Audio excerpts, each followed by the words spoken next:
ያረኩት ነገር ልክ እንዳልሆነ ስለተሰማኝ በጣም እየጸጸተኝ ነበረ እና እና እንውጣ ምናምን ነገር ጽጌ እንሂድ እና አብርሽ ከምናምን ስትለኝ መምጣት በቃ ከበደኝ። ማለት እናንተን ማየት እስኪ ከብደኝ ድረስ ነው የምልህ። በቃ እንደዚህ አይነት ሁኔታ ላይ ሆናችሁ መጥቼ ማየት እናንተን ከበደኝ። ለዛ ነው አልመጣም ምናምን ነገር አልኳት እና በቃ አሞኝም ምናምን ነገር እዛችሁ እንደምትመጣ ጠቅም እንዴ እዚህ ሐኪም ቤት እስከ መግባት ድረስ በዛ ላይ ራስን እስከ መጉዳት ድረስ የሚያደርስ ነገር ነው። እንዲህ እኛ እኮ የዛን ቀኑ በቃ ይቅርታ ተባባልን፣ ሰላም ፈጠርን፣ አለቀ በቃ። እኛም አይዳኒ ኧረ ተው ተኝተህ፣ ኧረ ተው ታመህ እንኳን ረፍ ደወይኔ። ሰላም እንዴት ናችሁ? ውድና የተከበራችሁ በመላው ዓለም የምትገኙ ኢትዮጵያውያን እንዲሁም ኤርትራውያን የቻሌ ቤተሰቦች እንዴት ናችሁ? እግዚአብሔር ይመስገን እኔ በጣም ሰላም ነኝ። በያላችሁበት ሰላም፣ ፍቅር፣ ጤና እመኝላችኋለሁ። ፈጣሪ አምላክ ሀገራችንን ሰላም እንዲያደርግልን፣ ህዝባችን እንዲጠብቅልን ሁላችንን በየሃይማኖታችን እንጸልይ እያልኩኝ እንደተለመደው ይህን ቪዲዮ ስትጀምሩ ላይክ፣ ሼር፣ ሰብስክራይብ በማድረግ ሰብስክራይብ ስታደርጉ የደወል ምልክቱን በመጫን ቤተሰብ ትሆኑ ዘንድ በአክብሮት እየጋበዝኩ የተሰማችሁን ሀሳብ አስተያየት በኮሜንት እንድትሰጡኝ እያልኩኝ ትናንት እንግዲህ በኢሳቤት የተለቀቀ ቪዲዮ ነበረ። ቪዲዮውም እንደምታዩት እንግዲህ ዳኒ በህመም ላይ ይገኛል።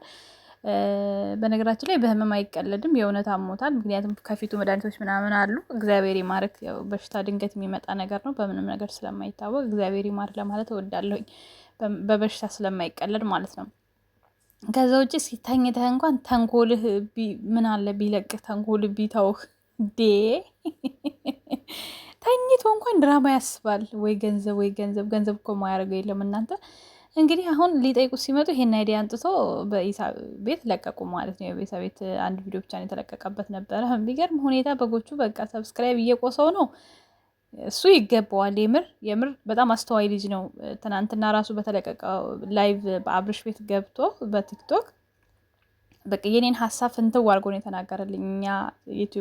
እኛ ቲክቶክ ፋንሻ ፋሚሊዎች ቤት ገብቼ የተናገርኩትን ነገር እሱ በቃ ፍንትው አድርጎ ነው የተናገረልኝ። በእናት ጉዳይ ማለት ነው።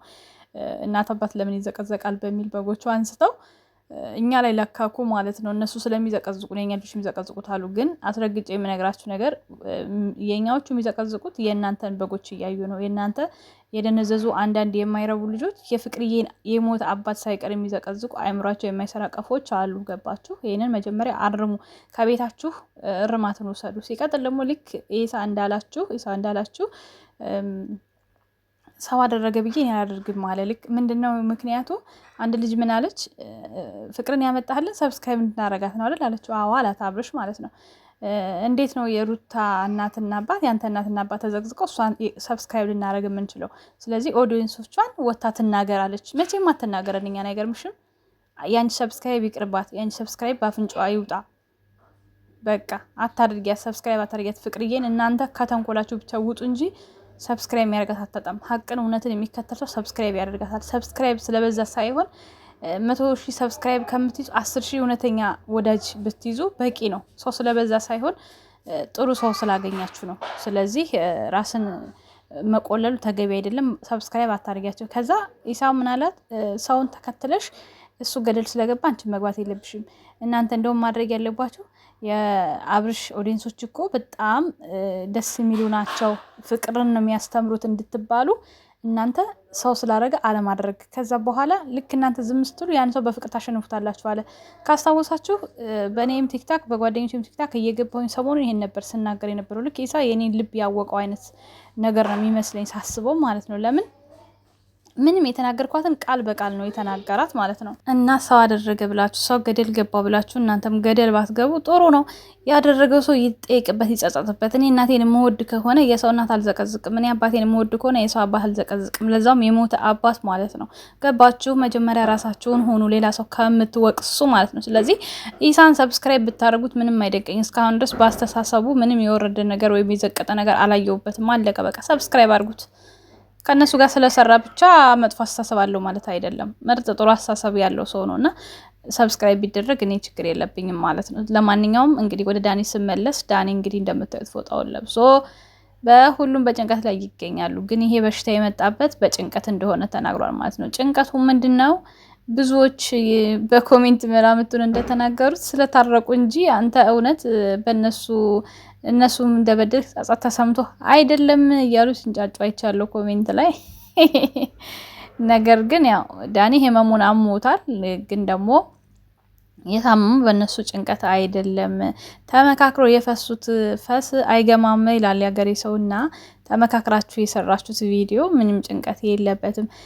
ዳኒ ደግሞ ማንም ቢሰርበው ማንም ቢናገረው ቦታ አይሰጥም። በነገራችን ላይ ዶላርና ዶላር በቃ አብርሽና ዳኒ ዶላርና ዶላር። ልክ ዳኒ አብርሽ ራሱ ማታ ምንድን ነው ያለው? ወታችሁ ተናገሩ አንተም ሆንክ ፍቅርም ሆነች ሲሉት የኔ እናትና አባት ብትዘቀዝቋቸው ከስማቸውም ከክብራቸው የሚቀንስባቸው ነገር የለም። የዘቅዝቁ ችግር የለብኝም ነው ያለው። ምንም አለቀ። ምንም አይመስለውም እንዴ እንጫጩ፣ ህዝብ እንጫጫ። በቃ እናንተ መንጫጫት የምትፈልጉት ተንጫጩ። ስለዚህ እኛም በጣም የሚያናድደኝ ነገር የሞተ ሰው የምትዘቀዝቁት ነገር ነው። በህይወት ያሉትንስ አንዴ መቼስ እናንተ በጣም ባልጋችሁ ስለሆነ ነው።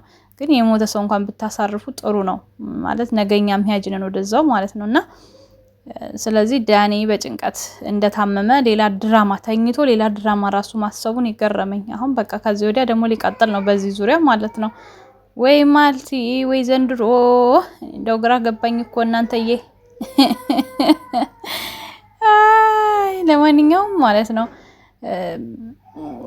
ተኝተህ የምታስበትን ድራማ እረፍት አርግ። አይምሮህ ላይ ትንሽ እረፍት ያስፈልገዋል።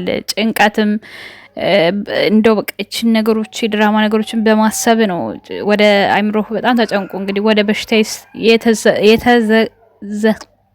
የተዘዋወረው። በስማም ጌታ አማርኛው ራሱ ጠፋብኝ ማለት ነው።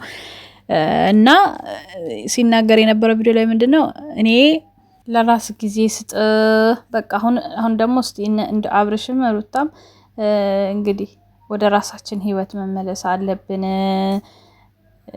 ከዚህ በኋላ ትንሽ ጊዜ ለራሳችን ያስፈልገናል አለ ማለት ነው። ስለዚህ ለራሳችሁ ጊዜ ካስፈልጋችሁ የበጎቹ ምክር ነው ደግሞ ብቻችሁን ሁኑ፣ ብቻችሁን ስሩ፣ ብቻችሁን ተራመዱ፣ ብቻችሁን ጠጡ፣ ሌላ ሰው አታስገቡ እያሉ እንግዲህ በየደቂቃው እየተነፈሱ ስለሆነ እነሱም ሾው ከነዳኒ ይልቅ ከስተመሮች ቤተሰቦቻችን ይበልጣሉ ብለው ራሳቸውን አግልለዋል ማለት ነው። እንግዲህ እስከ መቼ ነው የሚያገሉት የሚለው ነገር ቀስ እያልን የምናየው ይሆናል በሂደት ማለት ነው። ዳኒም እንግዲህ በቃ እንዴት እኛን ያገሉናል የሚል ይመስለኛል የህመም ስሜት የመጣበት። ለማንኛውም እናንተም ያለ እነሱም ያለ እናንተ ስለማይሆንላችሁ ትቀጥላላችሁ። በሌላ ነገር እንጠብቃችኋለን፣ በሌላ ትወና ማለት ነው። ዳይሬክተር ዳኒ ተዋንያኖቹ እስከዛ ድረስ እንጠብቃችኋለን። እግዚአብሔር ይማረባሉት። ለማንኛውም ዳኒን በሉ መልካም ጊዜ ሆንላችሁ። ወዳችኋለሁ። ላይክ፣ ሼር፣ ሰብስክራይብ እያደረጋችሁ የቻናል ሞቶ አልቀዝቅዟል ማለት ነው። ቤተሰብ ወዳችኋለሁ። ቻው ቻው።